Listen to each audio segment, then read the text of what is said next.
اللهم صل على سيدنا محمد وعلى آل سيدنا محمد. أعوذ بالله من الشيطان الرجيم. بسم الله الرحمن الرحيم. الحمد لله رب العالمين، والصلاة والسلام على سيد المرسلين وعلى آله وصحبه أجمعين. رب اشرح لي صدري ويسر لي أمري واحلل عقدة من لساني يفقه قولي. سبحانك لا علم لنا إلا ما علمتنا إنك أنت العليم الحكيم. ولا حول ولا قوة إلا بالله العلي العظيم. Jadi hak kitab tauhid tu minggu lepas kata insya-Allah minggu ni ke minggu hadapan. Jadi kira-kira insya-Allah minggu hadapan lah. Jadi minggu ni tu awal minggu baru ni tak sihat, jadi tak sempat nak cara apa. Jadi tak sempat lah nak pergi kedai, nak pergi apa. Jadi insya-Allah minggu depan, sebab kita sempat lagi minggu depan sekali lagi di bulan Ramadan. Lah, minggu depan tak raya lagi. Raya insya-Allah hari Rabu kan. Kalau Ramadan tu 9 hari. Jadi kita cuti insya-Allah sekali lah. Sabtu lepas ada raya sekali lah. Jadi insya-Allah kita minggu hadapan ada sekali lagi. Jadi untuk minggu hadapan saya akan mula kitab Zahratul Murid. Kitab Zahratul Murid. InsyaAllah minggu hadapan kitab tak usah belilah. Kita akan bawa kitab sebab duit ada dah orang beri. Kalau tengok sini ni harga dia RM2.5. RM2.5 sebuah. Kalau mungkin beli banyak, mungkin murah sedikit ke macam mana gitulah. Cuma nanti Nazri akan tengok-tengoklah anggaran orang lelaki ada berapa orang, orang perempuan ada berapa orang. Jadi kitab Zahratul Murid ni beritahu je lah. Tapi untuk orang masjid jangan belilah. Jadi banyak pula nanti kan. Jadi insyaAllah kitab tu saya akan bawa ke depan. Sebab saya bercadang nak mula kitab tauhid ni, nak mula di bulan Ramadan juga. Nak mula di bulan Ramadan. Cadang minggu ni tak sempat jugalah, insyaAllah minggu hadapan. Baca kitab Zahratul Murid setengah jam. Kemudian kitab Hidayatus Salikin bahagian fiqh ni setengah jam. Kemudian insyaAllah pergi kepada bahagian tasawuf setengah jam. Sejam setengah. Kalau rasa macam tak sempat juga, kita anjak lah. Apa? Anjak. Apa? Naik sikit-sikit tu lah. Apa kan? Anjak. Kita bincang balik lah. Anjak jadi 10.45 ke. Macam di masjid Bukit Besar tu. Masjid Bukit Besar 3 kitab juga. Tauhid di awal, fiqh di tengah, tasawuf di akhir. 9 sampai ke 10.45. Hak tu di Masjid Bukit Besar. Jadi kalau kita Masjid Bukit Payung ni 9 sampai 10.30 tu, nak letak 3 kitab tu agak terlampau sempit sangat. Kita kira hari Sabtu ni orang sibuk dengan kenduri lah, sibuk dengan apa. Tengoklah macam mana lah. Kita tak lagi ni, kita berjalan insyaAllah minggu hadapan. Lepas pada raya apa semua, kalau nampak macam baru je masuk gear 5 berjalan, siapa dah berhenti. Lepas tu berhenti, masuk gear semula. Lambat pula, tenang molek dah, berhenti. Apa ni? Dah setengah jam. Tengoklah macam mana. Maknanya kalau comel nak berhenti 10.45, kena bincang molek lah. Masa kena bincang. Faham tak ni? Masa kena bincang. Dia tak boleh buat ikut suka gitu. Sebab orang nak belajar, kemudian orang ni kelapangan dia tak sama antara satu sama lain, kena kira belaka tu. Jadi insyaAllah minggu depan lah saya akan mula kitab Zahratul Murid.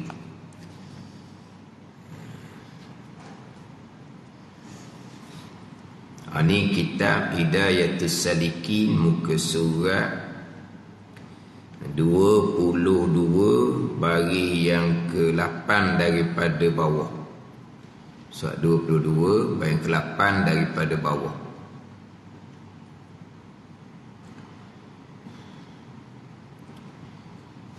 Qala al-muallifu rahimahullahu ta'ala wa nafa'ana bi'ulumihi amin. Maka baca olehmu kemudian dari Fatihah pada rakaat yang pertama, baca Qul ya ayyuhal kafirun, dan pada rakaat yang kedua kemudian daripada Fatihah baca Qul huwallahu ahad, baca Qul ya ayyuhal kafirun rakaat yang pertama kemudian daripada Fatihah, dan pada rakaat yang kedua kemudian Fatihah Qul huwallahu ahad. Ini bacaan ketika sembahyang sunat Isra. Bacaan ketika sembahyang sunat Isra, yang mana bacaan surah Qul ya ayyuhal kafirun dengan Qul huwallahu ahad ni dia banyaklah sembahyang-sembahyang yang bacaan surahnya Qul ya ayyuhal kafirun dan juga Qul huwallahu ahad. Sebab dia ada sembahyang surahnya disebut oleh Nabi sallallahu alaihi wasallam. Ada sembahyang yang surahnya tidak disebut oleh Nabi sallallahu alaihi wasallam. Ada dipanggil surah-surah yang muayyanah, surah-surah yang tertentu, surah yang disebut oleh Nabi sallallahu alaihi wasallam. Kebanyakannya di antaranya dah Qul ya ayyuhal kafirun dan juga Qul huwallahu ahad. Contoh kalau pergi pada sembahyang yang lain. Kalau pergi pada sembahyang yang lain, surah yang ditakyinkan, yang ditentukan oleh Nabi sallallahu alaihi wasallam, baca Qul ya ayyuhal kafirun rakaat pertama, kemudian ada Fatihah, Qul huwallahu ahad, rakaat kedua kemudian Fatihah. Di antaranya sembahyang maghrib malam Jumaat. Sembahyang maghrib malam Jumaat, imam sama, sembahyang seorang sama. Maghrib malam Jumaat, Qul ya ayyuhal kafirun rakaat pertama, kemudian ada Fatihah, Qul huwallahu ahad rakaat kedua, kemudian ada Fatihah. Ada ni. Kita maghrib malam lain tu nak baca alhaakumut takasur ke, nak baca alam tarakai ke, nak baca izaja ke, bacalah. Sebab maghrib ni kita maklumlah, kalau imamnya surah-surah yang kisar, surah-surah yang pendek. Surah pendek ni alhaakumut takasur ke bawah lah, sembahyang fardu maghrib. Jadi nak baca alha pun boleh ke maghrib malam yang lain. Adapun maghrib malam Jumaat, Qul ya ayyuhal kafirun dan juga Qul huwallahu ahad. Sebab dia bicara bab surah-surah ni lah. Dipanggil surah yang muayyanah, surah yang ditakyin, ditentukan oleh Nabi sallallahu alaihi wasallam. Nanti di hadapan sembahyang sunat duha di muka sebelah tu, dia ada dua riwayat hadis. Qul ya ayyuhal kafirun dan qul huwallah, ataupun wasyamsi waduhaha rakaat pertama kemudian Fatihah semai sunat duha, dan wadduha rakaat yang kedua kemudian Fatihah. Nanti semayang sunat duha ada dua riwayat hadis. Faham tak ni? Rakaat pertama Fatihah kuliah, rakaat kedua qul huwallah, ataupun rakaat pertama kemudian Fatihah wasyamsi waduhaha, rakaat kedua kemudian Fatihah wadduha. Nanti dia akan bicara surah yang ditakyinkan oleh Nabi sallallahu alaihi wasallam. Contohnya kita semayang qabliyah subuh tadi. Qabliyah subuh tadi ada riwayat qul ya ayyuhal kafirun dan qul huwallah. Ada ni. Kemudian ada Fatihah belakang tu. Jangan faham, baca kuliah, patut ayah baca. Tu dah tanya lah, gitu kita maklum dah. Ada riwayat qul ya ayyuhal kafirun dan qul huwallah, ada riwayat alam nashrah dan alam tarakai. Qabliyah subuh tadi. Mana surah yang disebut oleh Nabi sallallahu alaihi wasallam. Jadi di antara kuliah dan qul huwallah ni maghrib malam Jumaat, sama ada imam ataupun seorang diri. Kuliah dan qul huwallah juganya bagi sembahyang subuh Jumaat orang yang musafir. Subuh Jumaat orang yang musafir. Subuh Jumaat orang yang bermukim sajadah dan dahri. Subuh Jumaat bagi orang yang bermukim sajadah dan dahri. Subuh Jumaat bagi orang musafir qul ya ayyuhal kafirun dan qul huwallah. Ada. Kita musafir berhenti, kita pun nak berjemaah semayang subuh ni, orang masjid balik dah contohnya, kita akan baca surah sajadah. Hak tak pandai sujud dia kata semayang berasingan. Dia je pandai je sajadah. Dah kapung dia sajadah. Dia bagi dua gitu pula. Ni orang jalan ke Lumpur naik bah tu lah. Ada standard. Kami pandai jus jadah, sebagian tak pandai. Jangan semai suku lah, sedap pula dianya. Dah bila musafir saja qul ya ayyuhal kafirun dan qul huwallah, bukan sajadah dengan dahri, bukan. Sajadah dengan dahri itu bermukim, duk kapung, bukan tiga musafir. Tiga musafir qul ya ayyuhal kafirun dan juga qul huwallah. Semai sunat tahiyatul masjid qul ya ayyuhal kafirun qul huwallah. Semai sunat tawaf qul ya ayyuhal kafirun dan juga qul huwallah. Sembahyang sunat rawatib maghrib qul ya ayyuhal kafirun dan qul huwallah. Sembahyang sunat ihram qul ya ayyuhal kafirun dan qul huwallah. Ni banyak ni hak surah yang ditakyinkan oleh Nabi sallallahu alaihi wasallam, yang ditakyinkan oleh Nabi SAW. Qul ya ayyuhal kafirun qul huwallah. Mana? Qabliyah subuh saya sebut tadi tu. Qabliyah subuh qul ya ayyuhal kafirun qul huwallah. Satu riwayat alam nashrah dan alam tarakat. Sama juga dengan semayang ba'diyah maghrib. Rawatib ba'diyah maghribnya sama juga qul ya ayyuhal kafirun qul huwallah. Ni kita semai sunat Isra qul ya ayyuhal kafirun, rakaat pertama kemudian Fatihah, qul huwallah rakaat kedua kemudian ada Fatihah.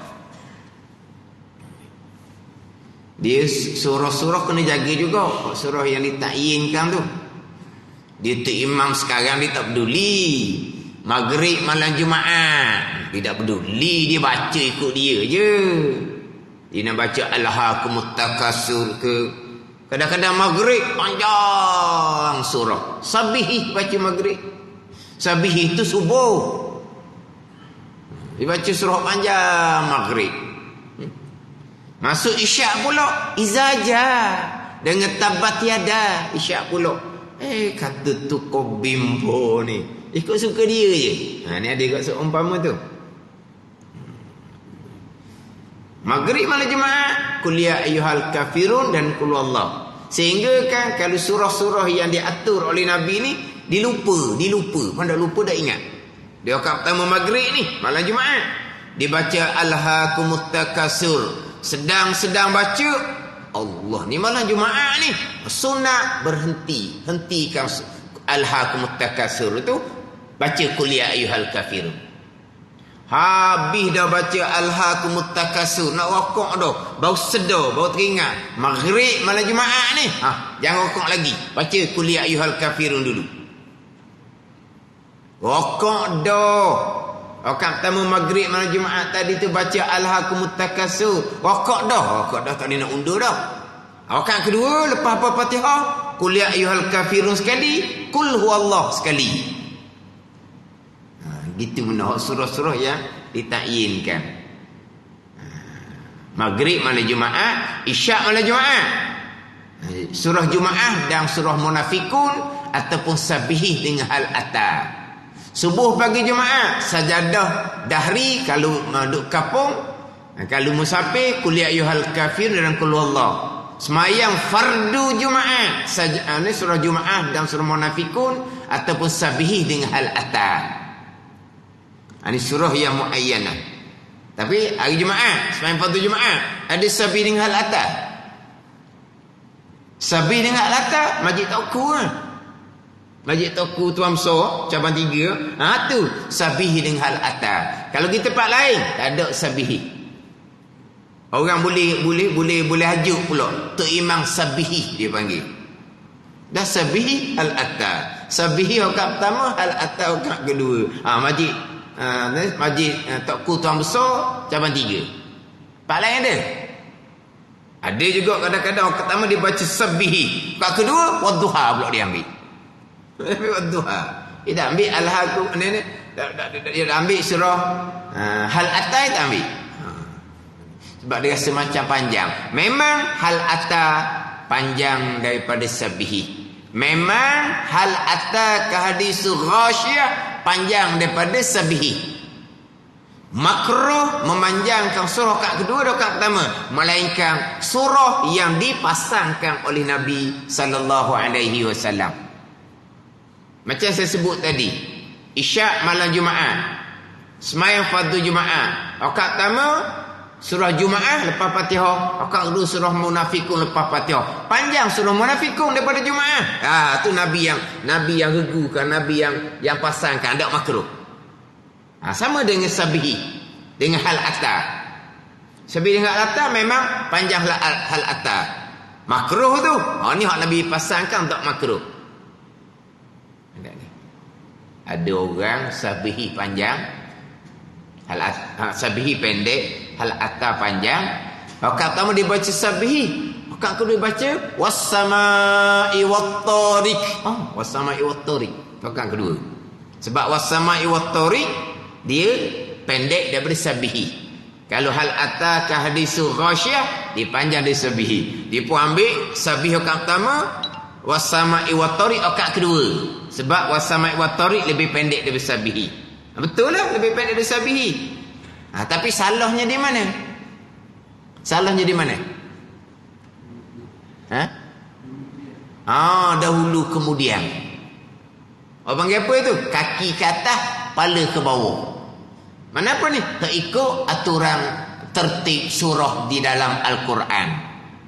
Makruh tu umpama tu, makruh. Dah kita kan Sabihih bawah. Surah was-sama' wat-tariq lebih dahulu daripada Sabihih. Dia tak boleh buat gitu. Dia tak boleh nak apa ya? Dia tertib Quran tu dia terbalikkan. Itu makruh. Itu makruh. Ada. Ada orang baca rakaat pertama wattin, rakaat kedua dia baca alam nasyrah. Ada. Rakaat pertama dia baca wattin, rakaat kedua dia baca alam nasyrah. Jadi alam nasyrah pendek dia wattin. Tapi betul tak buat gitu. Sebab alam nasyrah di atas daripada wattin, wattin di bawah. Ikut tertib susunan surah di dalam Al-Quran. Ada. Buat seumpama tu makruh. Saya pun lupalah surah apa yang dibaca. Jadi anak dia ni balik daripada luar negara lah, belajar agama Asia Tengah. Dia baca macam mana tak tahulah. Mana terbalik. Tapi panjang rakaat pertama rakaat kedua, tapi terbalik. Marah mak dia. Mung mengaji jauh-jauh, muk turuk mung. Orang tak baca surah, orang panggil apa? Balikku, orang panggil. Balikku tau. Tak panggil balikku. Kebab orang panggil balik benda. Balikku lah. Dia baca, saya tak ingat dah dia ceritalah. Orang marah anak dia tu. Anak dia baca surah apa? Kat pertama, apa kat kedua tu pendek. Tapi dia apa? Songsan. Boleh? Songsan. Balikku ni songsan. Makruh. Bahsoh kan makruh. Orang tua marah benda gitu. Dia orang tua ni sepatah selidah ilmu dia amal. Sepatah selidah. Dia belajar sepatah selidah, dia amal lalu dah. Kalau buat salah tu dia marah walaupun tak ada batal semai tapi makruh. Dia kena jagalah sebab kadang-kadang semayang ni kau main tarawih contohnya. Kita tak tahulah. Cuma dari segi hati kita rasa akak pertama tadi dia ambil Quran besar tak panjang macam akak kedua. Akak kedua pula rasa panjang je dia baca. Ada kok gitu. Kita tak tahulah sebab kita tak ingat surah Quran besar dia baca. Tapi dia baca surah akak pertama, kemudian lepas patut akak kedua dia baca surah, kita rasa macam panjang ni. Lebih panjang daripada tadi akak pertama ni. Biasa berlaku gitu. Kalau panjang akak kedua daripada akak pertama, hukumnya makruh. Ada jenis tu imam tak jaga.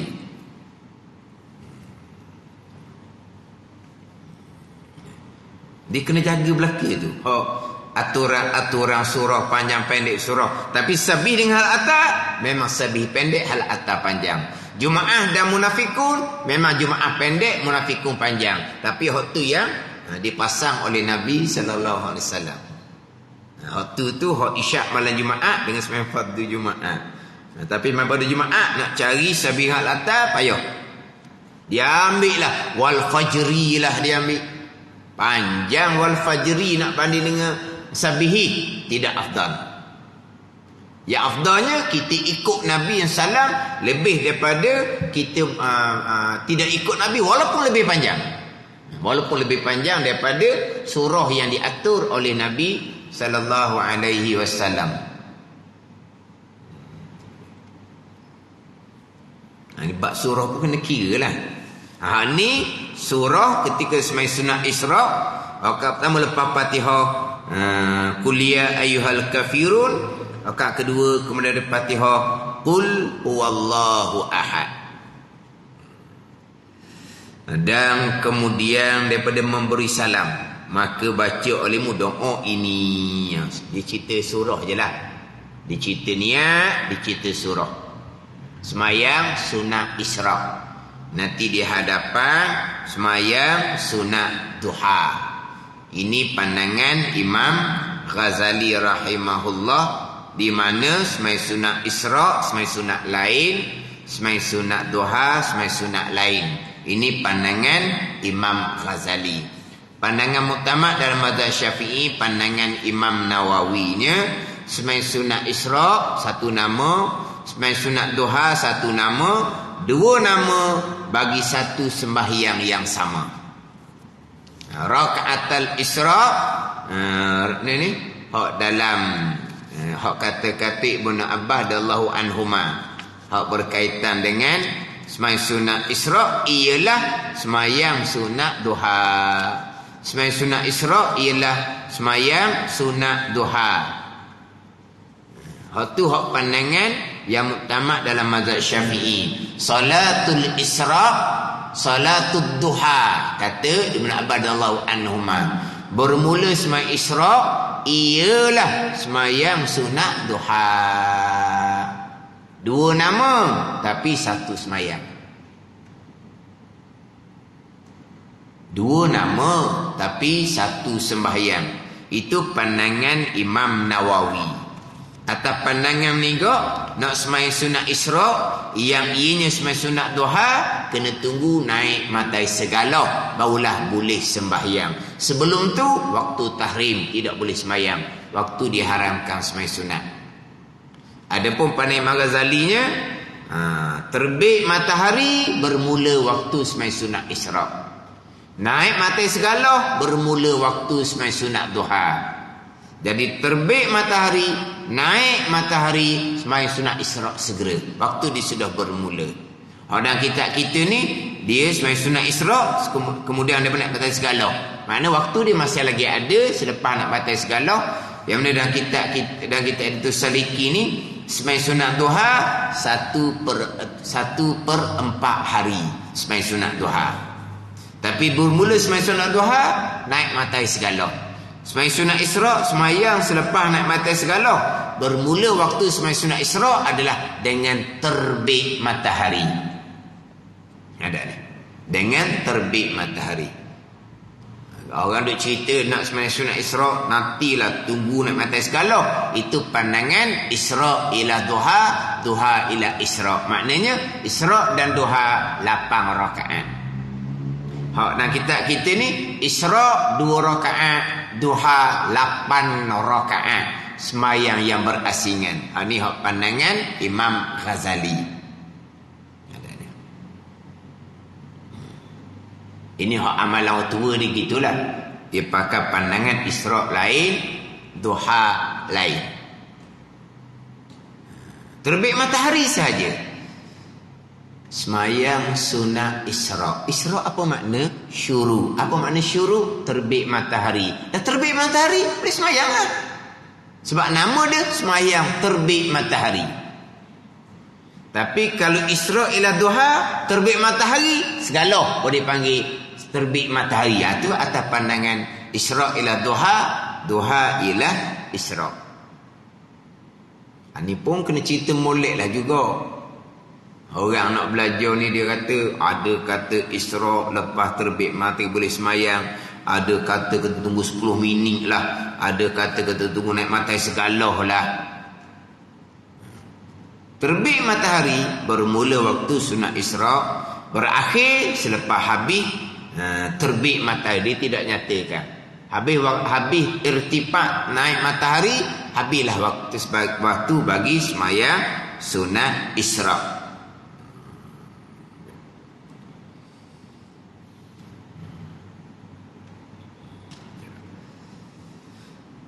Dan kemudian daripada memberi salam, maka baca olehmu doa ini. Dalam kitab Bidatus Saliki ini disusun satu-satu. Disusun satu-satu. Maknanya ibadah harian. Bermula daripada sebelum subuh sampai kepada terbit fajar, masuk waktu subuh, sampai kepada habis waktu subuh, terbit matahari pula. Ini nak bicara selepas dia terbit matahari sampailah kepada zuhur, sampai pada waktu gelincir matahari. Satu-satu susunan orang kita Idatus Salikin. Maka baca oleh doa ini, alhamdulillahillazi ja'alal yauma afiyatan wa ja'a bisyamsi min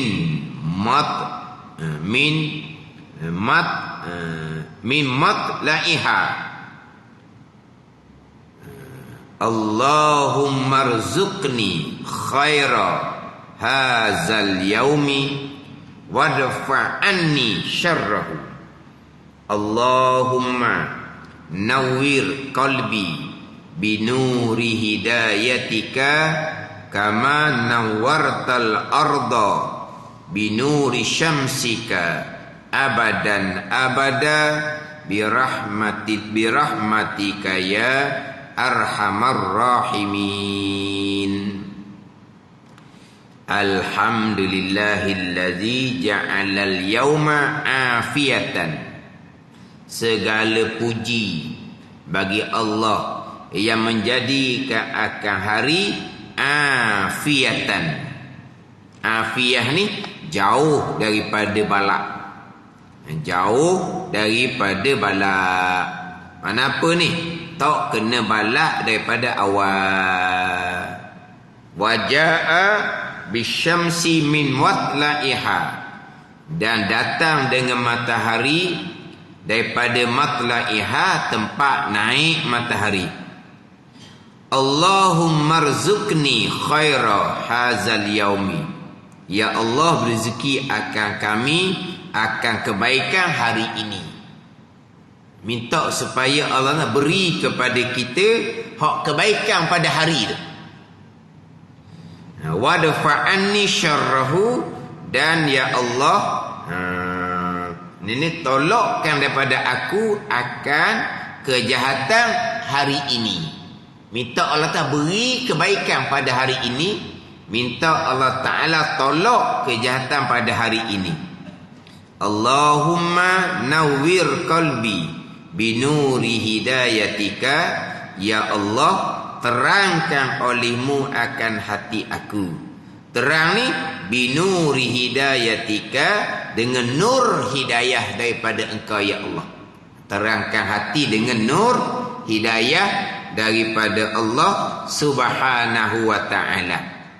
Kama nawwartal arda binuri syamsika abadan abada birahmatika ya arhamar rahimin.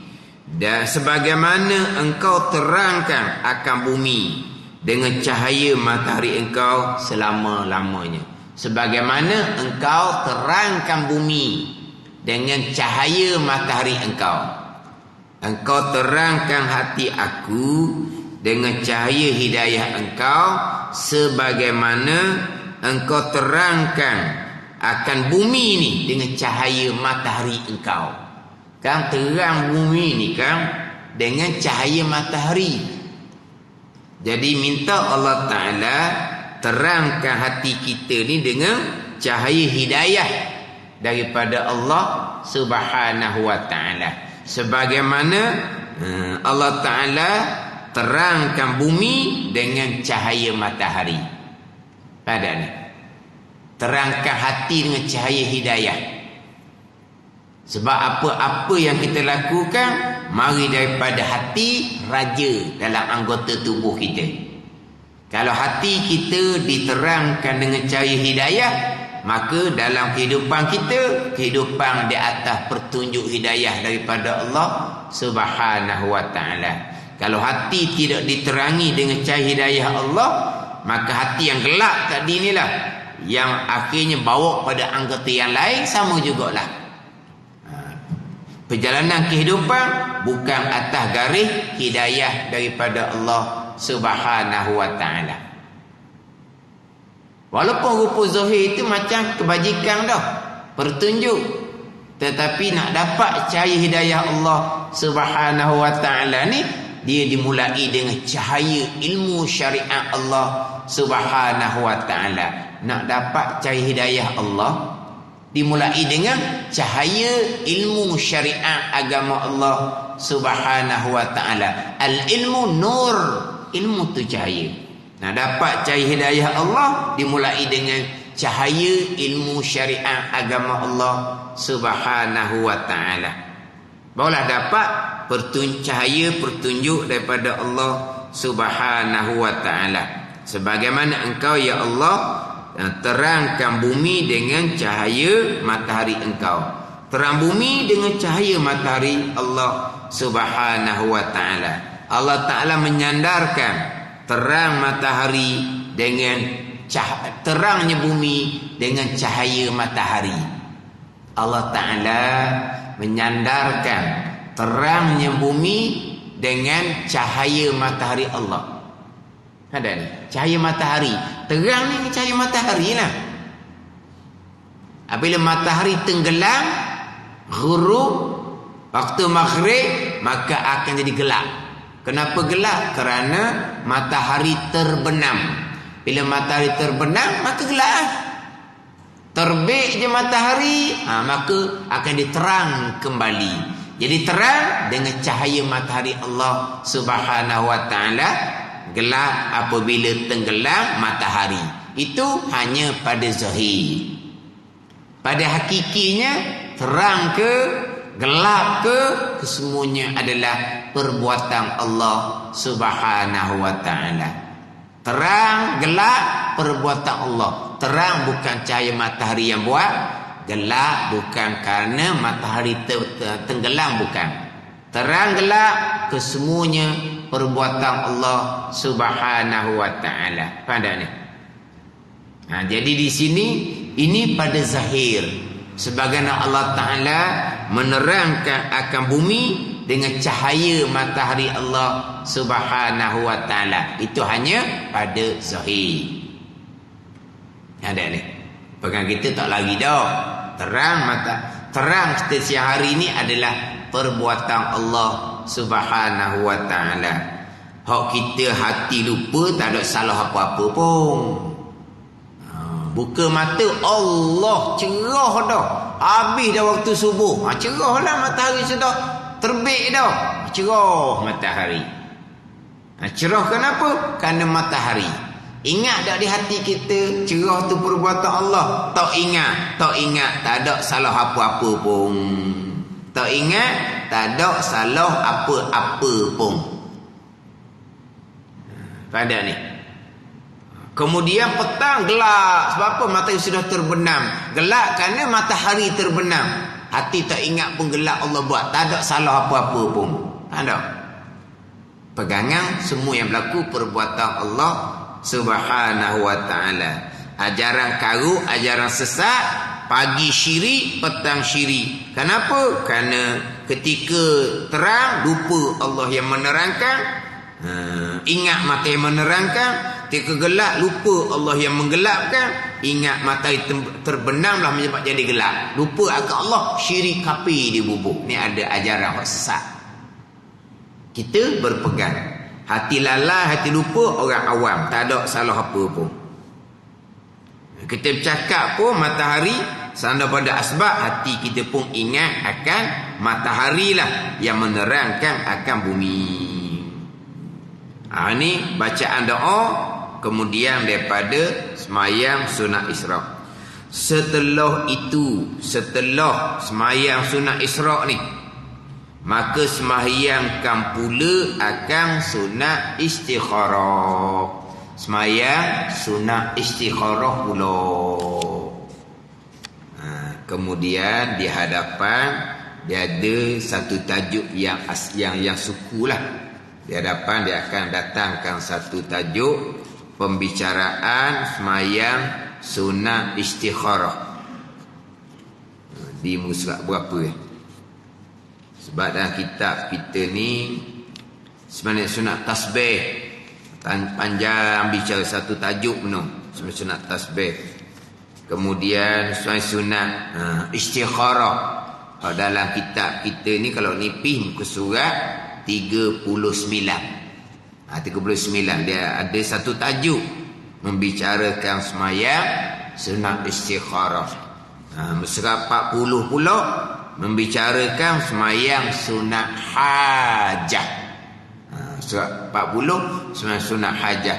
Surat 41 tu barulah masuk bicara adab ketika solat, membicarakan rukun solat dan juga perkara-perkara yang disunat ketika solat. Surat 41 baru masuk pada bicara bab rukun, ni rukun dan juga perkara yang disunat ketika solat.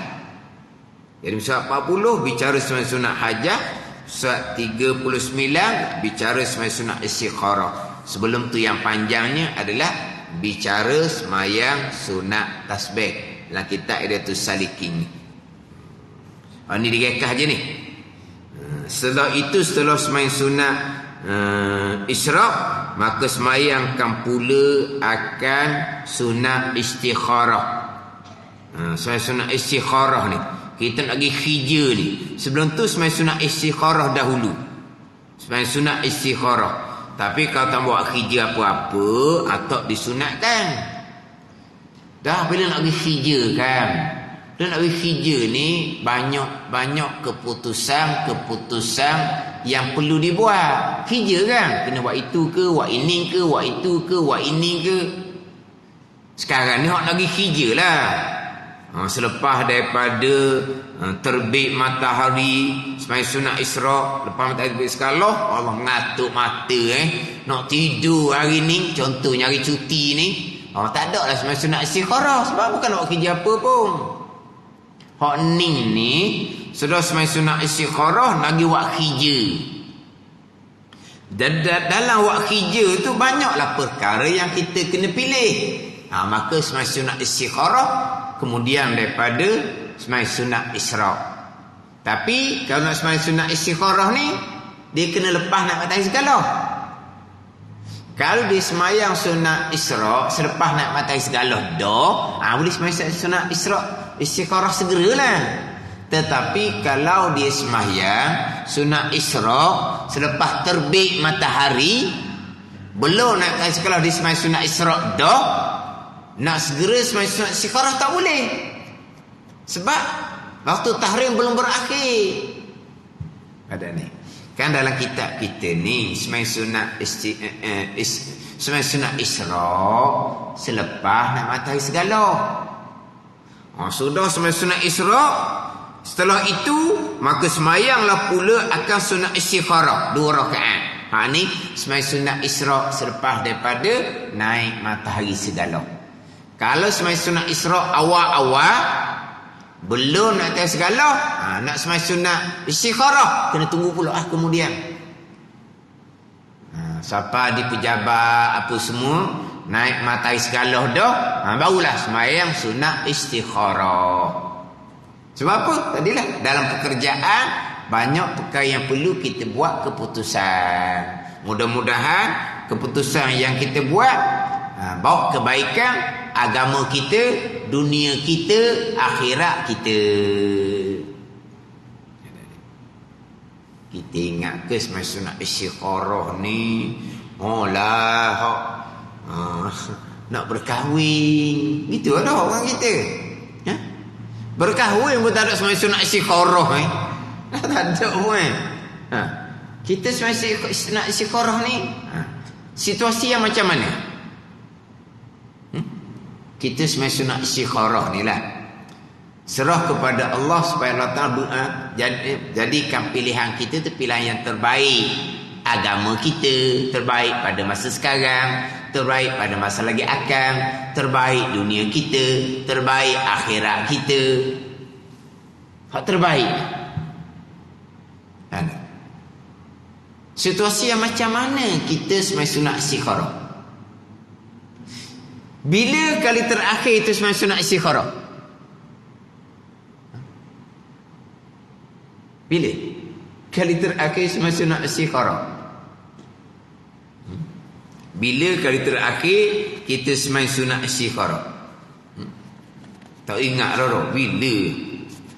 Bilakah kita nak keputusan, kita minta petunjuk daripada Allah Subhanahu wa ta'ala. Minta petunjuk daripada Allah Subhanahu wa ta'ala. Barulah Allah Ta'ala tidak akan mensia-siakan. Nabi kata, la yukhayyibullahu man istakharahu. Allah Ta'ala tidak akan mensia-siakan akan orang yang memohon kebajikan daripada Allah Subhanahu wa ta'ala. Allah akan sia-siakan. Kita nak buat apa-apa utusan, kita mohon daripada Allah Subhanahu wa ta'ala. Kita tanya, bilakah kali terakhir kita sembahyang sunat istikharah? Masa istikharah bila ada orang meminang, gitu je dah.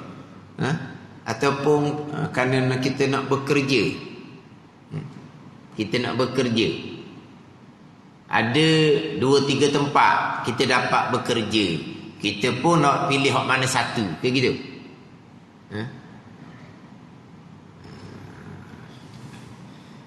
Kita banyak buat keputusan sendiri, tidak menyerahkan kepada Allah Subhanahu wa ta'ala. Batu banyak keputusan kitanya, keputusan yang tidak bawa kebaikan pada agama kita. Banyak keputusan kitanya tidak bawa kebaikan pada hari akhirat kita. Sebab apa? Sebab kita buat keputusan mengikut kepandaian kita sendiri, tidak mohon kebaikan daripada Allah Subhanahu wa ta'ala.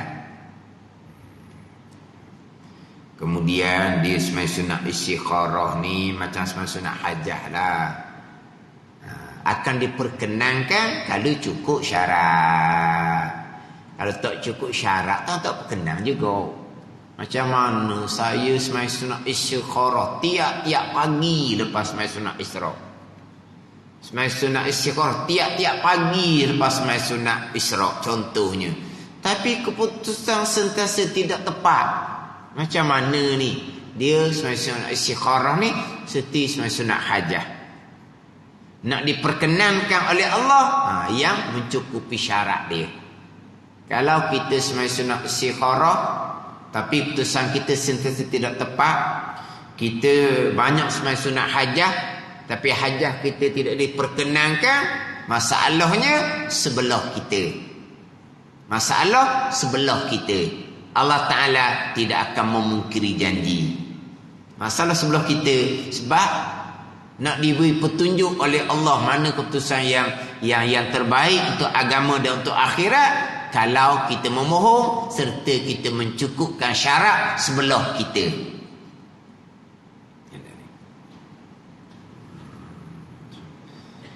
Tambahan pula memang tak semayang sunat istikharah. Apa keputusan? Keputusan dengan sendiri. Inilah lafaz niatnya mai sunat istikharah. Usolli sunnata al-istikharati rak'ataini lillahi ta'ala Allahu akbar. Lepas tu seperti yang lagi akan datang kaifiahnya, terjemuh pun tidak. Dia akan datang kaifiah nanti macam mana cara semayang sunat istikharah. Hak di muka surat 39 tu. Ada doa-doa yang diajar oleh Nabi sallallahu alaihi wasallam. Mana kita kena perbanyakkan pergantungan kepada Allah Subhanahu wa taala. Banyak pergantungan kepada Allah Subhanahu wa taala nak buat apa-apa keputusan. Keputusan yang terkadang kita nampak baik, tapi sebenarnya tidak baik pada agama dan tidak baik pada masa hadapan kita dan tidak baik pada hari akhirat. Maka jikalau ada bagimu suatu hajah yang tak dapat tiada engkau pergi kepadanya, ada hajah. Kita ada satu tujuan yang tak dapat tiada engkau pergi kepadanya, maka baca olehmu Bismillahirrahmanirrahim. Allahumma kun wajhati ataupun wijhati. Kun wajhati ataupun kun wijhati fi kulli jihatin wa maqsadi fi kulli qasdin wa maqsadi fi kulli qasdin wa ghayati fi kulli sa'yin wa malja'i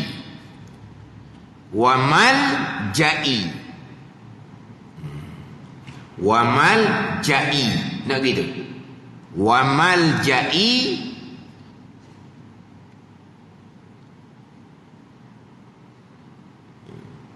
dia hak tebal tu. Wa malja'i wa malja'i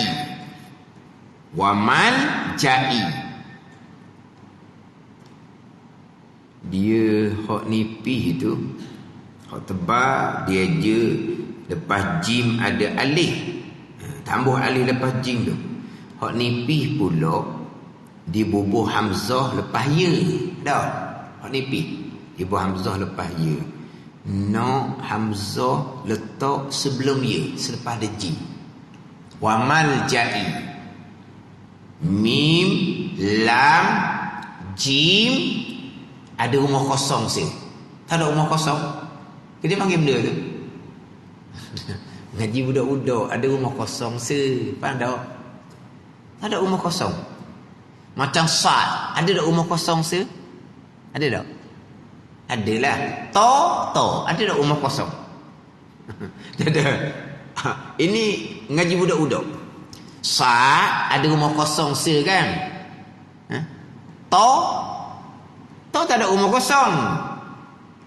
Kan kita masa budak-budak kan sa nun.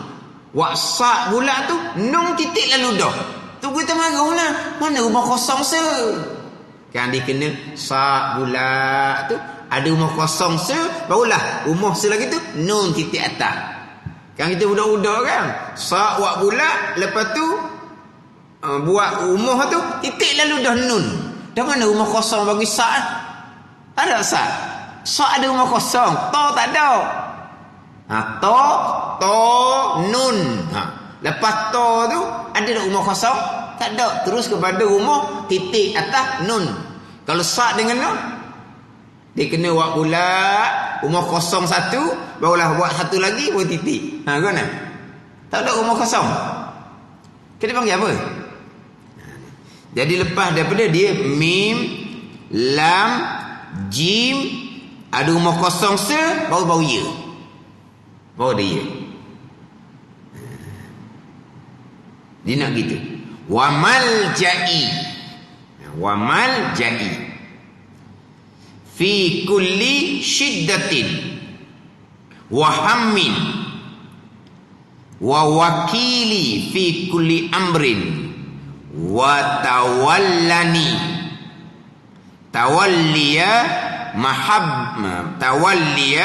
mahabbatin wa inayatin fi kulli hal. Jadi kalau nipi tu payah sikit lah sebab dia tak ada bagi. Allahumma kun wajhati ataupun wijhati, boleh baca dua.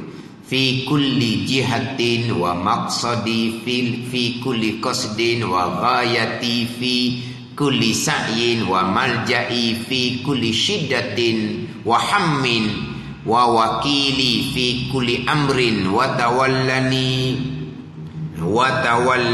tawalliya mahabbatin wa inayatin fi kulli hal. Allahumma kun wajhati fi kulli jihatin. Ya Allah, adalah engkau ya Allah di hadapanku pada tiap-tiap jihad. Adalah engkau ya Allah di hadapanku pada tiap-tiap jihad. Kenapa? Biar Tuhan tu depan. Kenapa? Tuhan tolonglah. Faham tak ni? Kan kita kan nak tuju pada satu-satu tempat yang tak dapat tidur ni, tak berani kita. Mesti ada di hadapan kita tu orang yang berkenaan. Kan kita nak ke mana-mana kan. Mustahak ni. Mana ni? Suasana yang agak kritikal ni. Kita nak pergi tempat tu, kita nak pergi gitu. Dah. Kita nak ambil orang berkenaan duduk depan kita. Bola kita duduk belakang rasa macam ada ni. Rasa macam berani. Kau macam mana? Sekarang ni duduk ni.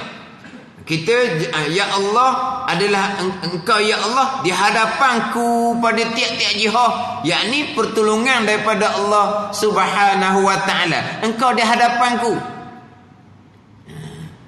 Dan wa maqsadi fi kulli qasdin, dan adalah engkaulah tempat tuju aku pada tiap-tiap qasad. Wa ghayati fi kulli sa'yin, dan adalah engkau ya Allah kesudahanku pada tiap-tiap usahaku. Engkau segala-galanya. Engkau berada di hadapan aku dengan buat engkau tolong aku. Dan engkaulah wa maqsadi itu atau pada wajah hati. Dan adalah engkau ya Allah tempat tujuanku pada tiap-tiap qasad.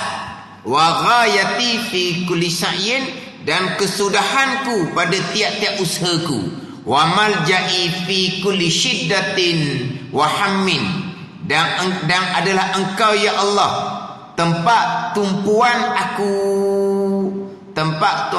fi syiddatin pada tiap-tiap kesusahan, wa hammin, dan tiap-tiap kedukaan. Duka cita, hammin duka cita, syiddatin kesusahan. Wa wakili fi kulli amrin, dan adalah engkau serang aku pada tiap-tiap perkara. Engkau lah aku berserah pada tiap-tiap perkara. Wa tawallani, dan rentoh olehmu akan daku. Tawalliya mahabbatin wa inayatin, akan sebagai merentoh kasih sayang, wa inayatin, dan pertolongan, fi kulli hal, pada tiap-tiap kelakuan. Ni sebab kita nak pergi pada satu pekerjaan, ada hajat, baca doa ni sepatut. Ada ni.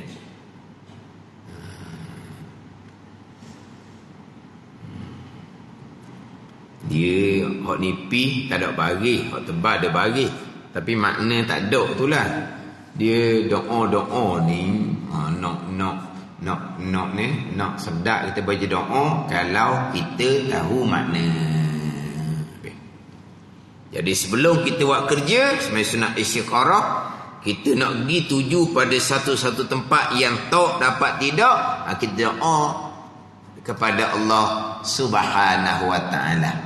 Biar Allah yang berada di hadapan kita pada tiap-tiap jihad, dengan bahawa Allah menolong kita. Allah sentiasa menolong kita. Tujuan kita adalah, maksud kita adalah Allah Subhanahu wa taala. Kesudahan usaha kita pun Allah Subhanahu wa taala. Semuanya kita kembali kepada Allah Subhanahu wa taala. Setelah itu maka engkau kerjakan hajatmu itu. Setelah baca doa tu, setelah baca doa maka engkau kerjakan hajatmu itu. Demikianlah engkau kerjakan pada tiap-tiap ada hajatmu yang tak dapat tiada. Mengeluarkan akan dikau daripada masghul. Mengeluarkan akan dikau daripada masghul. Demikianlah engkau kerjakan pada tiap-tiap yang ada hajahmu yang tak dapat tiada.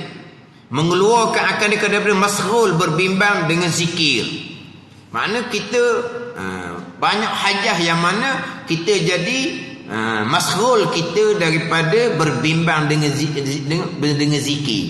Mengeluarkan akan dikau daripada masghul, daripada berbimbang dengan zikir. Banyak hajah-hajah yang kita perlu tunaikan, yang mengeluarkan akan kita ni daripada masghul dengan zikir. Dan engkau niatkan pada pertengahan pekerjaanmu itu berpaling kepada hak Allah Subhanahu wa taala daripada pekerjaanmu itu.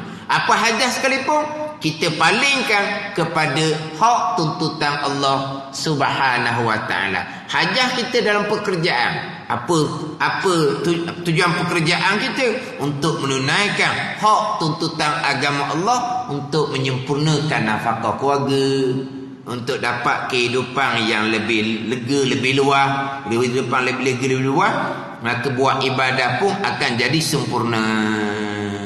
Maka jikalau tiada bagi muhajah, kemudian daripada sembahyang 2 rakaat tak ada hajah, tak ada kerja lepas sembahyang sunat, tak ada kerja dah. Belah pagi ni tak ada kerja, pencing lah kita kata. Maka hendaklah engkau mengaji Quran, atau zikir, atau mengaji ilmu yang beri manfaat dunia dan akhirat. Itu dia akan datang sebutnya itu. Dia akan bicara nanti di hadapan. Belah pagi ni tak ada dah pecing dah kita ni. Buat apa? Ngaji Quran, berzikir, ataupun mengaji agama. Ataupun mengaji agama. Tapi di hadapan dia akan tekanlah berkaitan belajar agama tu. Waktu kewajipan. Ni belah pagi tak ada urusan, tak ada ajar apa. Kosong masa, pencing apa semua, cuti apa semua. Mengaji Quran, berzikir, ataupun mengaji agama yang bermanfaat pada dunia dan akhir, betul lagi akan datang sebutnya itu. Maka bila sampai sekira 1/4 hari, maka hendaklah engkau perbuat sembahyang duha 2 rakaat, iaitu sekurang-kurangnya 2 rakaat, atau 4 rakaat, atau 6 rakaat, atau 8 rakaat. 8 rakaat sebanyak-banyak sembahyang sunat duha. 2 rakaat sekurang-kurang sembahyang sunat duha. Wallahu a'lam.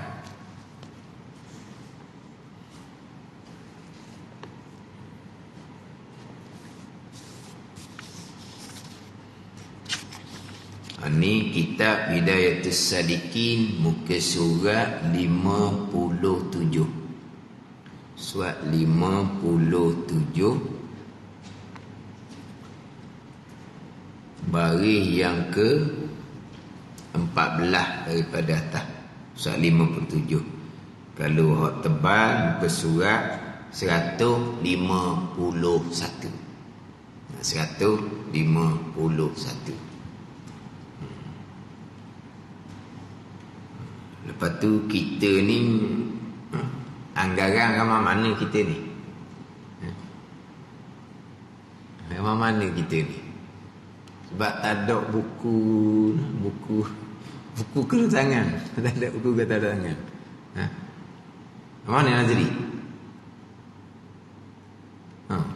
Jangan pusing situ je. Tengok belakang-belakang apa semua. Orang lelaki berapa orang, perempuan berapa orang. Mudah sikit nak kira. Kadang-kadang kita kira ni, tiba-tiba tak cukup. Yelah, pernah lah photostat. Macam bicara masjid yang burung tu, bicara bab qada solat tu photostat. 150 dah photostat. Akhirnya ramai pula ustaz, banyak ramai lagi tak boleh. Dia kata 150 dah seperti stick itu. Tak pandai nak kira, tahulah. Ada 150. Dia kata ramai pula tak boleh lagi. Kira molek lah. Ramai mana hak ada semua. InsyaAllah dengan harapan tu kita Zahratul Murid. Qala al-muallifu rahimahullahu ta'ala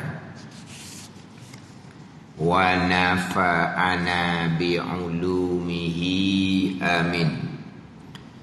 Dan dari kerana inilah, dari kerana berbuat taat kuasa atasnya oleh tiap-tiap seseorang dan meninggalkan syahwat yang melazimi akan maksiat tiada kuasa melainkan siddiqin.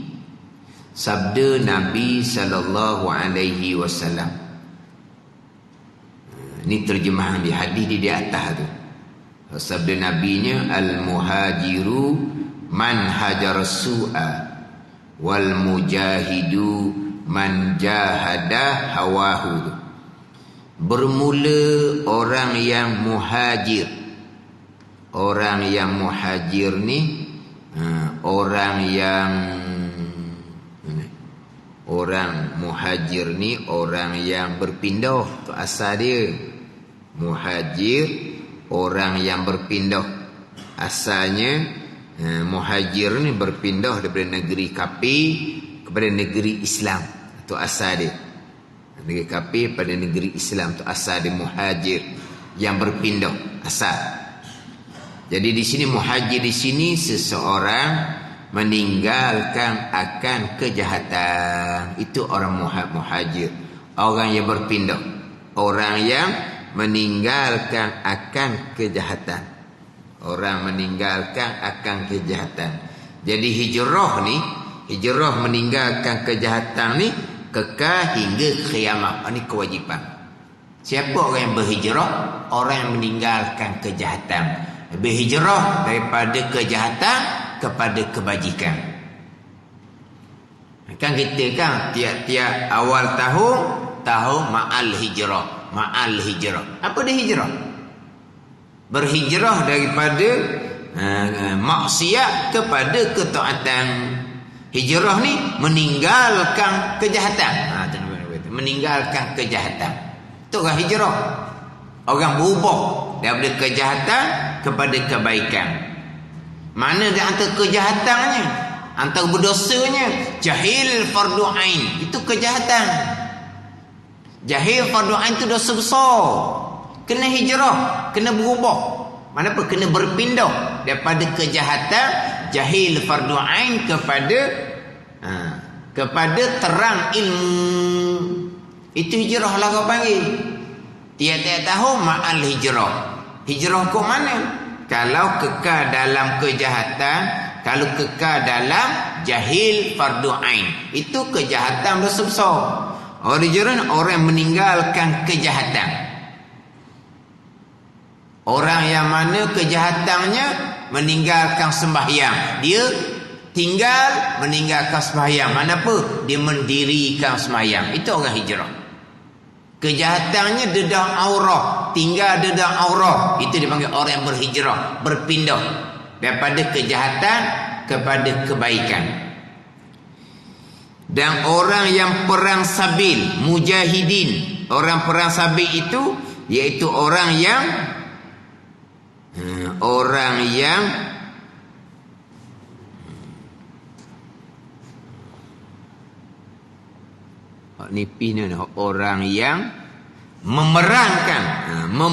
memerangkan akan hawa nafsunya. Itu mujahid. Orang yang perang sabil, perang pada jalan agama Allah, iaitu orang yang memerangkan hawa nafsunya. Siapa yang orang yang perang sabil? Orang yang memerangi hawa nafsu. Itu orang yang mujahid. Orang yang mujahidin, orang yang memerangi hawa nafsu. Orang yang memerangi kafir, contohnya di Palestin, orang nak sapa kepada tahap tu, lama mana mereka memerangi nafsu mereka sendiri. Kalau mereka tidak memerangi nafsu mereka terlebih dahulu, mereka tak akan mampu nak memerangi orang kafir Yahudi, laknatullah. Ada ni. Jadi mereka tu lama dah mereka memerangi hawa nafsu tunduk pada mereka. Mereka sanggup menghadapi keadaan yang macam mana sekalipun, mereka akan memerangi puak Yahudi. Kalau kita tak sanggup. Kita nak sanggup macam mana? Hawa nafsu menguasai kita. Hawa nafsu menguasai kita. Mereka duduk dalam ujian sepanjang masa. Mereka diampuni dosa oleh Allah. Mereka diangkat darjah oleh Allah. Sampai masa mereka mengorbankan nyawa mereka mudah-mudah. Sebab apa? Mereka sentiasa memerangi nafsu mereka terlebih dahulu. Kita nafsu segala-galanya. Nak mati takut. Sebab apa? Kita dalam keadaan kehidupan ni, hidup senang, mewah, pandai ni, banyak kelalaian. Kemudian nak mati, nak pergi kepada alam yang tak pasti.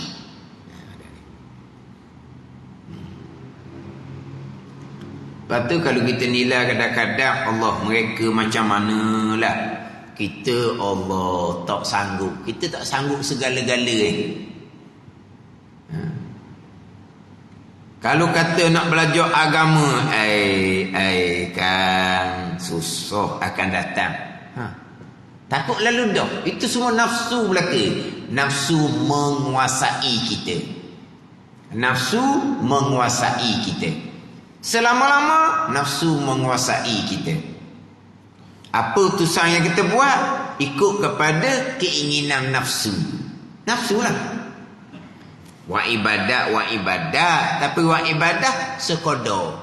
Kalau bertembung antara ibadah dengan nafsu, nafsu yang akan didahulukan. Nafsu yang akan didahulukan. Sebab apa? Sebab nafsu menguasai. Buat ibadah pun ikut nafsu juga. Buat ibadah pun ikut nafsu, bukan nak ikut hukum pun. Buat ibadah pun ikut nafsu. Buat ibadah ikut nafsunya macam mana? Ada nafsu apa? Bicara bab kefarduan, kewajipan, taubah, qada semayang, hidup sibuk dengan terawih dia. Itu nafsu belaka tu. Nafsu lah. Sebab apa? Sebab dia nak sibuk dengan amal sunat, amal wajib macam mana? Amal wajib nantilah. Tu nafsu. Itu bukan jalan syarak. Itu bukan taufik hidayah daripada Allah. Itu nafsu. Kalau taufik hidayah daripada Allah, tak angkat muka nak cakap asma sunat. Saya nak semai sunat. Memanglah saya banyak lagi qada, tapi saya nak semai sunat. Nak cakap malu. Nak cakap malu. Malu nak cakap. Apa? Semai qada banyak lagi. Lepas tu nak cakap apa ni? Nak cakap semai qada banyak lagi pun malu dah. Tapi kita nak buat sunat dulu. Oh, iya boleh lagi nak cakap. Tu nafsu tu. Ada ni, nafsu. Ke tak nafsu gitu? Kalau ikut hukum, awak tak cakap dah. Tak akak muka dah ni. Ada ni. Tapi payahlah. Tu kena balik pada ilmu dah. Tu tak boleh cakap banyak. Orang nafsu ni tambah kalau kau perempuan pula. Bukan perempuan di sinilah. Lagilah dia melenting. Kita nak sembang tarawih. Kamu nak main tarawih. Hak muda-muda semai di rumah sudah lah.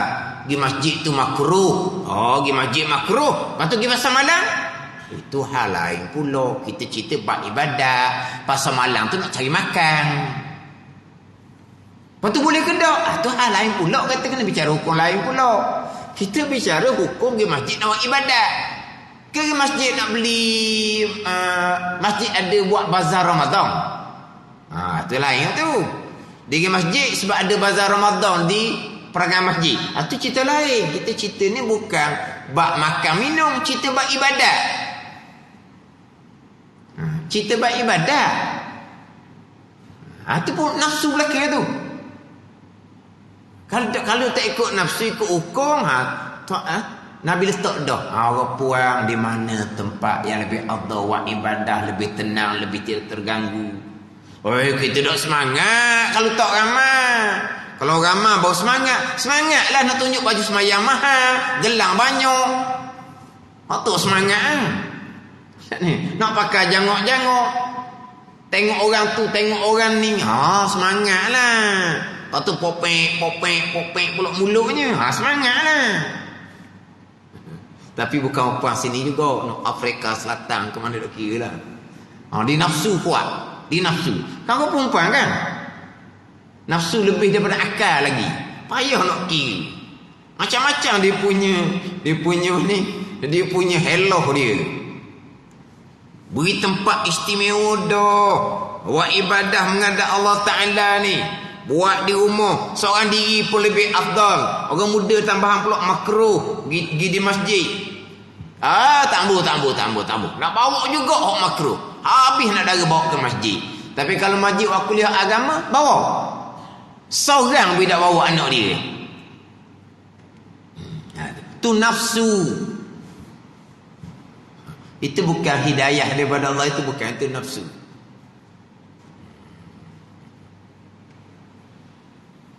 Jadi kata gitu, semangat dia kata. Kalau di rumah tak semangat. Kalau ramai gitu jumpa kawan pula semangat. Lepas tu pula macam-macam lah pula berlakunya. Hak dalam tapi. Hak ni berlaku gini, hak ni berlaku gini. Macam-macam pula berlaku dalam tu. Hak jenis ni apa panggil cuk lah kata. Cuk lah tempat. Cuk ada orang kata. Dia berbuk. Tempat ekong, tempat hipah. Dia berbuk pula. Allah kata susah. Mari jangok-jangok belaka. Mari jangok-jangok. Betul orang perempuan sekarang dia sudah merata-rata.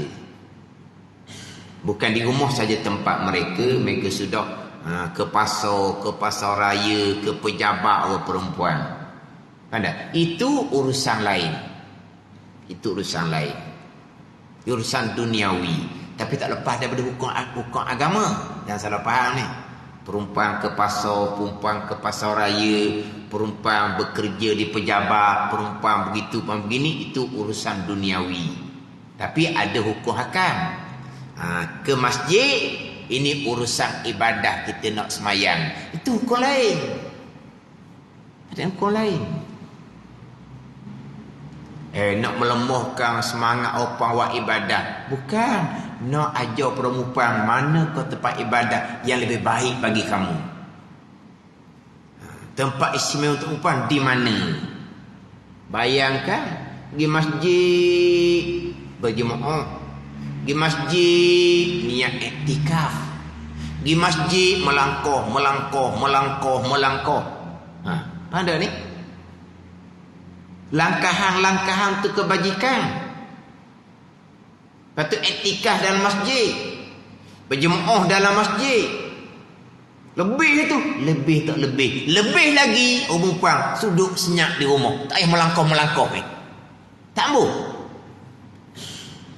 Hak melangkah ni pun kena jaga pula aurah dia, kena jaga molek. Kaki kena tutup molek tu, so cerita betul. Jangan pakai apa-apa perhiasan, jangan pakai apa-apa bauan. Bagaimana? Bagi perempuan yang tidak diinginkan, perempuan tua. Tapi walaupun melangkah, letih ni melangkah nak parking pula payah, nak parking ni kereta banyak, susahnya. Nak pergi ke masjid tu pula kena sibuk di rumah ni, kelang kabut. Dah, tenang je. Lebih afdal bagi perempuan tadi di rumah. Lebih afdal daripada melangkah tu. Hak boleh niat iktikaf dalam masjid. Hak boleh berjemaah dengan imam. Hak makmur ramai. Istimewa dah. Syarat beri. Tak puas hati. Kita nak semangat. Itu nafsu. Tapi payahlah ni. Jangan kerak-kerak ni. Kerak ni syekh. Perempuan banyak kutuk lah. Jangan kerak-kerak. Sekarang ni banyak kerak-kerak. Tak payah kita ambil daripada awal. Jangan ambil tepat-tepat. Nak panaskan, nak hangatkan. Jangan. Pada ni akhirnya yang jadi mangsa siapa? Yang tukang kerak tu ke yang tukang mengajar? Yang jadi mangsa. Tukang mengajar jadi mangsa. Tukang kerak tu senyap je tuan dia.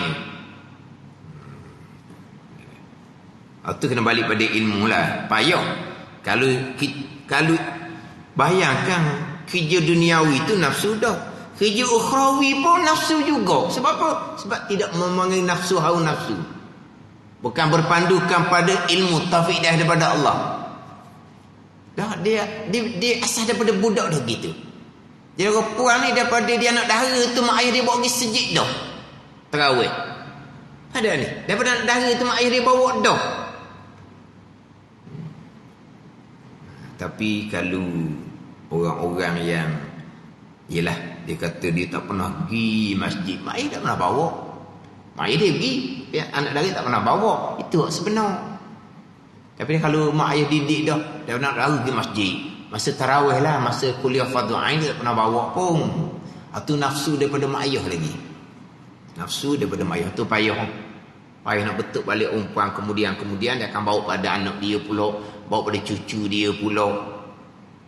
Bukan nak melemahkan semangat ibadat, nak ajar macam mana hak ibadat yang lebih afdal. Turut syariat, bukan turut hawa nafsu. Dia Ramadan kok timbullah isu yang seumpama ni. Rajin pula, rajin. Mana kira nak dapat kelebihan. Dok jaga molek, tak ada apa kelebihan yang akan didapat. Tapi kalau dia jaga molek-molek, tempat agak-agak macam sini kan, masjid ni kan ada kawasan parking blok perempuan, okey sikit. Dia ada masjid ni di ruang luar tu macam pasal minggu dah. Lelaki perempuan pergi mari. Akhirnya tempat selipar campur lelaki dan perempuan. Tak ada masjid seumpama tu. Ada tak masjid bercampur selipar lelaki perempuan? Dia sudah semayang tu keluar tu dia jadi ada ni. Jadi campur jadi. Tu lagilah tak sesuai sangat-sangat perempuan pergi. Sebab apa? Dia tidak mesra muslimat awak panggil, tak mesra. Dia letak tempat bercampur. Banyak masjid yang seumpama ni. Banyak masjid yang seumpama ni. Memang dia bercampur. Pintu masuk pun bersekali semua. Yang diasingkan hanya di kawasan solat sahaja. boleh diasingkan. Kawasan luar bercampur lelaki perempuan, tu lagilah. Perempuan tak boleh mari lalu tempat seumpama tu.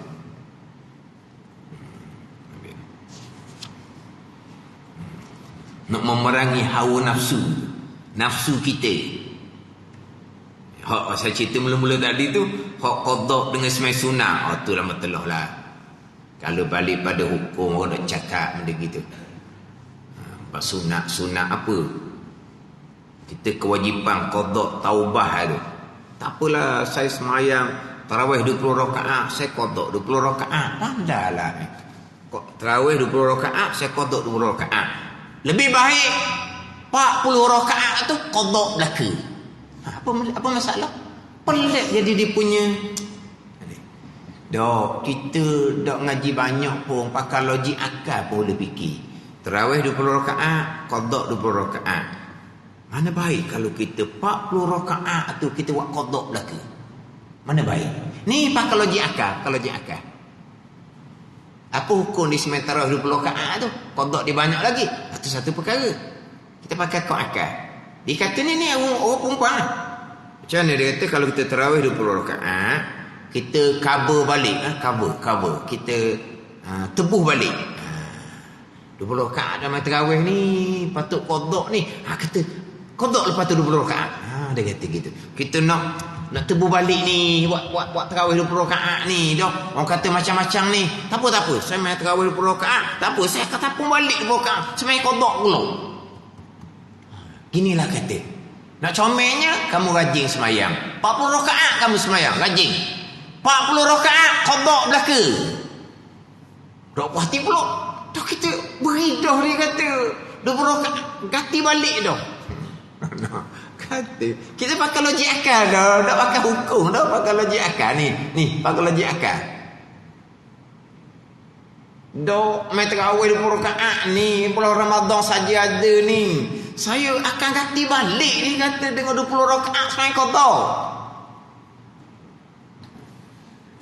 Dan ginilah kata dok, 40 rakaat dia boleh buat sebelah malam sebelum tidur. Dok rajin gitu tu. Rajin dah tu 20 rakaat, 40 rakaat dia boleh buat. Orang 8 rakaat pun lari balik dah. Dia boleh buat 40 rakaat. Tak tahu dah takut 20 rakaat qada tu dia buat lepas tengah malam, tak tahulah. Tapi dia kata dia akan ganti balik. Dia kata dia akan ganti balik 20 rakaat tarawih, akan ganti balik dengan 20 rakaat qada kemudian daripada tu. Jadi mana dia? Tamu dia. Kita kata cover tak? Apa nak cover? Bukan cover keju ni. Apa ni? Cover apa? Ni. Tampung balik. Dah? Kata macam-macam kita nak semai tarawih bulan Ramadan saja dia. Tak apa. Semai tarawih 20 rakaat, saya qada 20 rakaat. Memang saya buat gitu. Saya boleh buat gitu dia kata. Lega dah dianya. Ginilah kata. Comel gini. 40 rakaat kamu boleh buat. Bayangkan bulan Ramadan ni. 40 rakaat tu dengan qada belaka 40. Bayangkan kalau qada subuh boleh 20 subuh dah. Kalau qada zuhur boleh 10 zuhur dah kata. Banyak mana dah tu lepas hutang. Dah hati pula dah. Masih lagi dah ikut keinginan dia nak. Ayolah. Kita pakai logik akal dah kata. Awak dah cakap. Babak main sunat awak dah cakap. Kita hutang banyak nak cakap. Payah tu hawa nafsu belaka.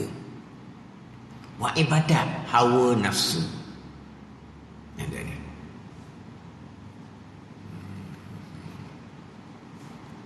Sebab apa jadi gitu? Sebab tidak dimulai dengan ilmu. Sebab itulah dia tak share lah bab qada semayang ni. Share ilmu fardhu ain dulu. Di share qada semayang akan jadi perkara yang lain. Sebab kita nak comelnya ikut jalan Minhajul Abidin. Qada semayang ni akabah yang kedua, taubah. Akabah yang pertama dulu.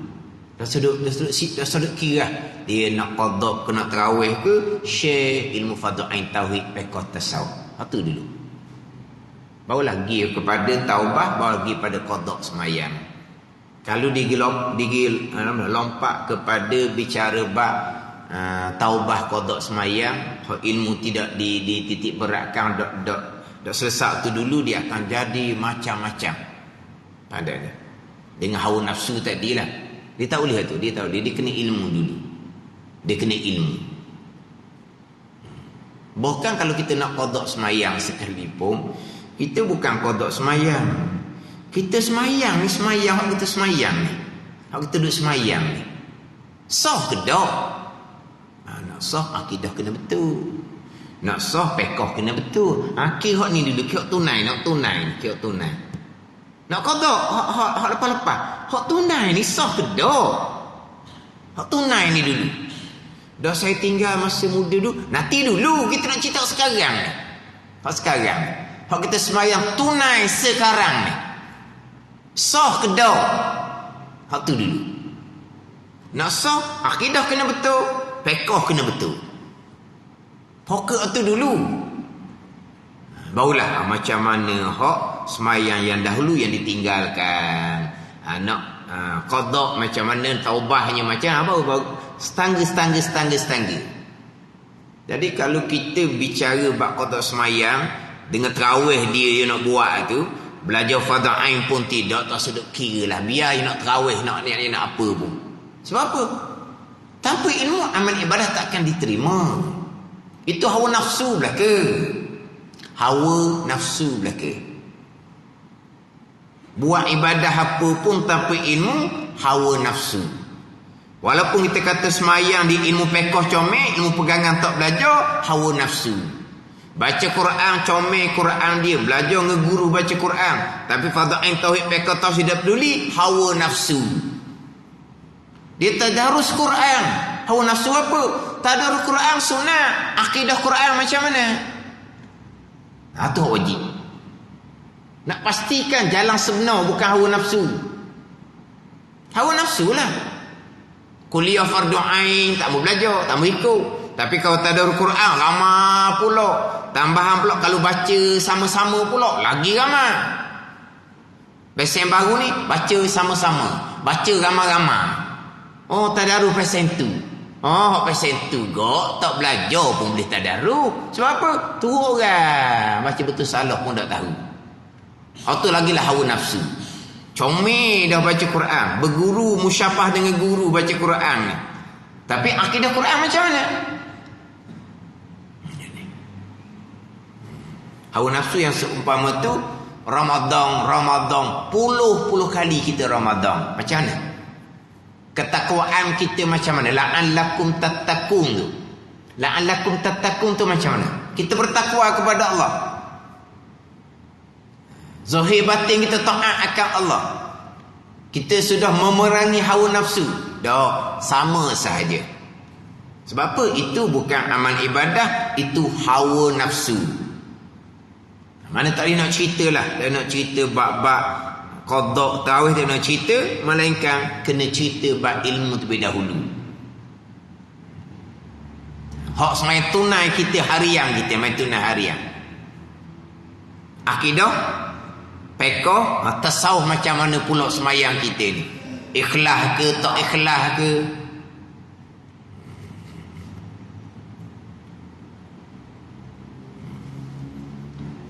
Dia orang kalau dia tak balik pada ilmu, sebut kata ibadah, kita kata hawa nafsu, dia akan jadi pelik lah. Allah, kita nak boleh mai ke masjid ni, kelang kabut kita di rumah. Dah baru sudah berbuka puasa kan. Letih kita ni kelang kabut ni nak siap main masjid. Boleh dia kata hawa nafsu. Gitu je. Dia kata dia akan jadi pelik lah kalau kata hawa nafsu.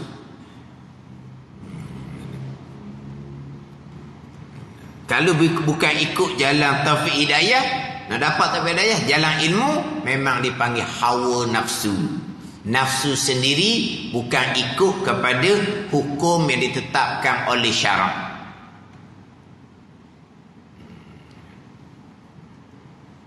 Batu tak dapat tidak? Ilmu.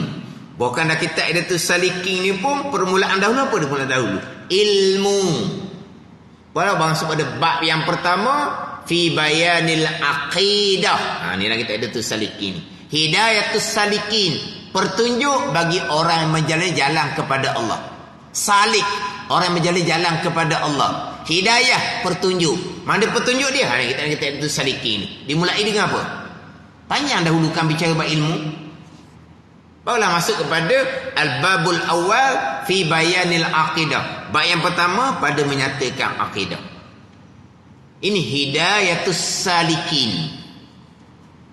Bola hidayah dipanggil, bukan hawa nafsu. Lepas tu dah kitab Minhajul Abidin, hawa nafsu 30 muka surat. 30 muka surat lebih bicara hawa nafsu. Hawa nafsu lah yang paling sukar sekali. Sebab hawa nafsu ni bersama dengan kita. Dunia kita boleh zuhud sebab dunia di luar. Manusia kita boleh uzlah sebab manusia di luar. Syaitan kita boleh bentengkan diri kita dengan zikrillah sebab syaitan di luar. Tapi nafsu kita dah nafsu pada ni. Jadi hak dengan kita ni lah hak paling sukar.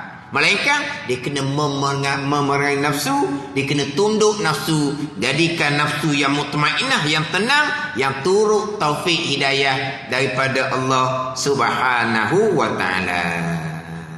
Jadi orang yang berhijrah adalah orang yang meninggalkan kejahatan, orang yang perang sabil, orang yang memerangi hawa nafsu. Dan lagi kata Imamul Ghazali rahimahullahu taala, wa'lam annaka. Kalau ni ada wa'lam annaka innama ta'sillaha azza wajal. Wa'lam annaka innama ta'sillaha azza wajal. Dalam ni kita tak ada annaka tu.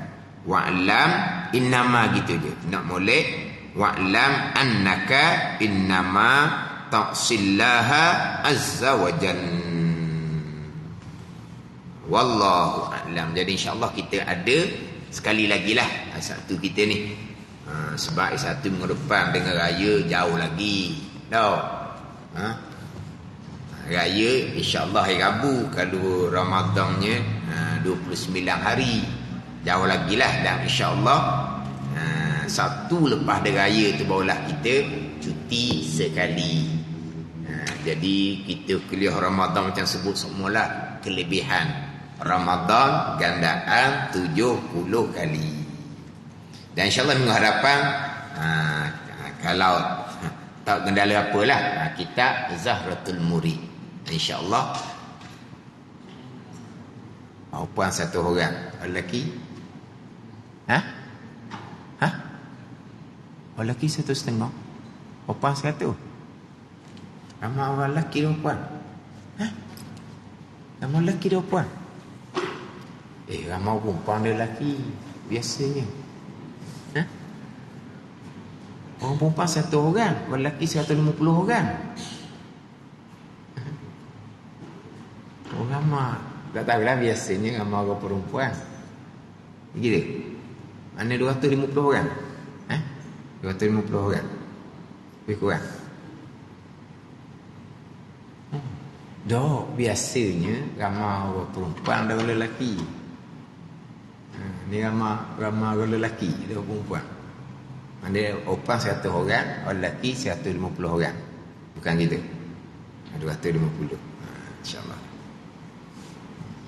Wallahu a'lam. Bismillahirrahmanirrahim. Alhamdulillahirabbil alamin. Wassalatu wassalamu ala sayyidil mursalin wa ala alihi wa sahbihi ajma'in. Allahumma ftah alaina futuhal arifin. Allahumma allimna ilma aqdamin wa fahimna famasabikin warzuqna riqat talibin. Allahumma zidna ilman wa alhiqna bis salihin.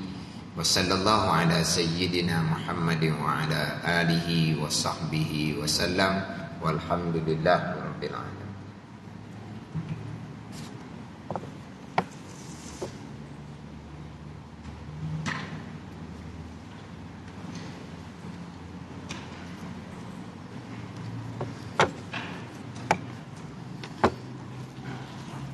Wabarakatuh.